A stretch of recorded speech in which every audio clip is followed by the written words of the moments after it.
Hey guys, just wanted to go through the new Muay Thai kickboxing grading requirement and logbook. So this is the older one that we had that we'd put together, and it basically had all our requirements in. What we've done is try to change this so we can use it as a grading sheet as well. There was just a couple of small errors in here as well that we fixed up to do with pad work and things, but they were at the higher levels. So just to go through this one and how it worked. So one of the things we've added is the box down the bottom here for name of student, student's mobile number, name of club and instructor. Makes it much easier. Obviously, someone leaves their book down on the ground. We've also got the version, date and stuff up top. And if we're using it as a grading sheet, then it allows us to, obviously pair it up with the person who's grading a lot easier. So again, it starts off with table of contents. We have areas to write down the patches. I would suggest, if you are using it as a grading sheet, that once the person's passed the grading, that you put the date in. That way you know that they were the official dates for when you're following up for future gradings, particularly higher level gradings. So we have a basic information about how a grading works, and we've created a new scoring system. This has been introduced into the Zendu Kai component of BJMA. So the grades are 3 grades as exceed expectations, and this would mean 1 to 2 levels higher in skill, or P for pass standard, up to very good, and R for revision required to reach a passing standard. So one of the things that we were finding was that there was no real area on the grading sheets anymore to mark substandard things, and that doesn't mean that the person is substandard overall. It just means that maybe one technique or a couple of techniques might be substandard, and we need the person to be able to go back and reflect on that and to fix those up. Also, as instructors, we need to know where we may be missing a number of people. So the exceed expectations, let's say I had a green belt grading and they were doing, let's just say uppercut, and it was really good. It was at a level that I would have thought a brown, even a black, would be doing, and most of the other people going for green were doing at the level that I would expect a green to do. So then the person with that's really succeeding, they'll get the E for exceeds expectations. Everyone else would get a P, and this is up to even very good. So the vast majority of scoring would be P. E would be just in those exceptional circumstances, and R for revision required. Again, hopefully wouldn't be too many in the sheet, but enough that the person's got stuff to be able to sit back and work on. The page over here is the gladiator hit exercises that came into effect a couple of years ago under John Lee and Darius in South Australia. Important when we're doing these, just to remember to put in the rest periods between each exercise and the 60-second rest between each phase, as this is actually part of the hit routine or the best way to get the most out of those exercise programs. And we hope that people would, once they get into this, that they would just be doing it for their own self-benefit and growth. So we start off at 20-second lots with 10 reps of a couple of things. Then we go to 30-second lots. This is a little bit harder, but still very doable. When we get to the 60-second lots, it's like the old gladiator. It's a bit tough until you've been through it a few times. So, if people come to it without any real experience of it, it's going to be hard work. So make sure you guys are getting into that very regularly pre-assessment times. Okay, so here's our first sheet. I'm not going to go through all the sheets because it'll take forever. I'm just going to give you a basic outline. So up top, it again goes over what the R, P, and E stand for. And then in each spot, it has a spot to grade the person. So some clubs won't grade a yellow patch spot by spot. They may just do all the stuff and then give them a pass in their patch and certificate. And that's one of the things that we often do. So in that situation, we wouldn't complete all the things here. We would just put down the date of assessment, the assessor's name, the signature. So this is the same person who'll fill out the certificate, circle them with a pass, hopefully, and that would give it to them. If you had enough grading personnel or you do it all, you would use this sheet. So, sorry, just moved my book there. So in here, this one, obviously skipping, you could grade them EP or RP or E. When we get down to these ones where there's multiple in it, we have 2 ways of marking it. So we can mark just an overall score for all the punches. So all the punches were great. Nothing, very nothing exceptional. So that person would get a P for overall. But let's say, like I said before, that person's uppercuts were outstanding. So I might do a P for overall and an E for exceptional for the uppercut. Same if the uppercut was really bad, but the other shots were really good. They might get a P for pass and an R for revision on the uppercut. Or I might decide to mark each one. Jab, P, hook, P, cross, revision, R, and uppercut, E for exceptional. So that's the option. So either just doing one grade for everything or grading each one in the boxes supplied. And then we have things like our basic strikes, our defenses, our pad sets, shadow sparring, and then these non-skill based attributes. So this is giving them a score for effort, balance, pad holding. You don't need to feel like everything needs to be filled in. So like I say, some people might fill in anything. This is as much so the student knows what they're going to have to be doing. And if you can utilize it in the best way that you can in your club circumstance. If you have a number of people marking sheets, then you'll be able to do more. If you don't have a lot of people to mark sheets, you'll probably do less. Even some stuff you may grade over a couple of sessions. So especially as we get to the higher ranks, you might do some things, 2 or 3 weeks before, like the clinching work, and then you'll do the main physicality work after that. So it doesn't take 2 hours or something, Okay, let's skip up to, we'll go to blue, because blue is where we first get into these idea of prerequisites. So prerequisites for blue are basically the amount of time training. If yours is different to this, again, you would just say to your students, we work on a slightly different system. You have to do this many sessions. Or we don't worry about the sessions. We're just going to worry about your skill base, so you can ignore that. That's no problems with doing that at all. So down here, once the prerequisites have been met, so this person's done their 18 weeks or 32 sessions, they should bring it to the instructor and say, I've done all my stuff. Are you able to sign me off, coach or instructor or crew? And you just fill it in and say, yep. And then that makes you realize, okay, this guy's got all his stuff completed. Is he physically ready to go or not? And if he's not, I better start really working on it, because I should have got him ready in this, or her, I should have got them ready in this time zone, and not be still struggling on things. So this is a really good way for instructors to hold ourselves accountable, so that we know, okay, that person's been there. Sure, we're always going to have some people that struggle and some people there for a lot longer, all that sort of stuff, but good guideline times. And in for blue, same as everything before, just this one has obviously some clinching and stuff in there as well. More defensive work, and again the grade system of either writing down a score for each thing or writing a grade for individuals. Same with sparring and pad rounds. You can either do individual or one score for the whole lot. So let's go through now and have a look at where the prerequisites become probably a bit more demanding, and that'll be around brown and black. So we'll just have a look at black. So the prerequisites of black include things like state training days or regional training days. If you're in an area that it's really just your club, your zone, then you still should try and run a couple of 3-hour training days, in the year, just so those guys have got a more in-depth seminar-based type thing that they've done, so you can mark it off. This is, again, another really good way for instructors to make sure we're giving the most we can give. They should also compete or assist in a combat sports event. So they competed. Okay, we all know that that's not going to be many in our group. Assisted in a combat sports event in any capacity for moral support for the club or officiating and volunteering. So they can just turn up and be there. That's good enough to get this. A combat sports event could be having a training, interclub at your club. So let's say it's your club. You invite a club from out of your area, another BJMA club even, and you have 6 people fighting on the day. So three bouts, and each bout's 2 rounds of a minute, just to give the guys a go. Well, that would class it as a combat sports event in this capacity. So the idea of doing this is just to get people, making sure they're involved in the sport of Muay Thai, not just the training of Muay Thai, and to hopefully build up a volunteer and officiating capacity from within your own club for future work. So this isn't hard to complete. It should be easy to be able to get this done. If you have any things you want to discuss about it, happy to try and give some different ideas.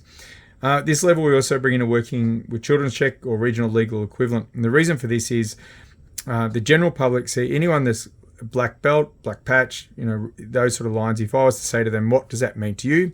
They would say, oh, a person that's got really good skills and is in charge or in control of groups and classes. Now, we might not think that in our own groups, but that's what the general public perceive, which means that any person under the age of 18, so that includes a 17-year-old, that works with this person, in the public's view, that person would be seen as a person of authority. And in that view, that person should have a working with children's check or legal equivalent for your area. If your black patches don't have that, you could be leaving yourself open for some issues down the track. So highly suggest that you do that. If they come to any sort of national or Victorian-based thing, they must have that. I know some regions don't have a working with children's, but I think almost all do now. Okay, and then the instructor approves that they've completed all the prerequisites, then they'll go into their normal physical grading as per normal. The first degree assistant coach. So this hasn't actually got a physical grading. This is about becoming an assistant coach. This is between black and first. So they have to attend training days. They need to complete a community coaching principles course. This is a free course from AIS. They need to have their first aid. They have to have the working with children's. They should, as the previous one, have been involved in an event in some capacity, even if it's just there to cheer on their teammates. They need to have some teaching experience, assist lead coaches with managing class, preparing equipment and safety measures. The reason why this has date here, some of your people might do this every single session, and for some clubs you maybe don't have your blacks do this at all because you've got such a high level of other trainers. This is to ensure that you actually do get them to do it, so that we know they've done it at least once. And then again, they get signed off, those prerequisites have been completed. They'll complete a final test online. This will be an assisting in class BJMA assistant coaches course. This has not gone live yet. So if you have someone that's getting ready for this grade, you would just say to them, this isn't active yet. You would cross it out and make sure they completed all the other things. As soon as that's live, then we'll let you know, and you can test them on that. And then upon completion of all prerequisites and sitting the final test, which is this one here, the club or regional instructor will present the certificate and patch at the next official BJMA regional training or grading day. So we still want to try and make a really big deal of the person going up to first degree assistant coach. So please make sure it's a major grading or event at your club. And it doesn't matter if they've had to wait a little bit of time to get it. So let's say they've completed all the prerequisites. They've done all their time of training. It's another 3 months till you have your major grading. Well, that's when they'll get presented their certificate. Second degree, obviously more prerequisites here. Just to go over these ones quickly. So to be completed since their last grading, they need to do all of these. So training days again, they should have held pads or been a sparring partner for someone in a minimum of 2 gradings. Most of you guys would have had them do this. So sparring lower ranks, holding pads for blue, patch, anything like that's fine there. And that they've marked a grading sheet at any level. So again, it makes sure that they have an understanding of how this all works and what levels we're trying to achieve. And they need to complete one of these top ones or each of these bottom ones. So the top ones coming to Thailand on a training camp, coming to the 2-day training camp that we've been hosting in Victoria the last few years, or a national training camp. So for instance, the Queensland East Coast camp would be approved here. Or they do each of these following. So they would need to attend a clinching course. Now, let's say you live in an area there isn't one of these. Then again, the club instructor just runs one. So as long as they run one, the person attends for 2 hours and it's concentrated on clinching, then it can be signed off. Attended a minimum of 1 professional fight show. Again, say you're in an area and you can't get to one, which I would find hard to believe in this day and age, but it is possible, I understand. You would live stream one and sit with them and just discuss the fight show. Easy as that. Competed in or assisted at a combat sports event in any capacity, so the same as the last ones we did. So these, if they have to complete these 3, they should be very easy to do, but it just, again, make sure they've got a better understanding of the sport of Muay Thai, not just training in the Muay Thai.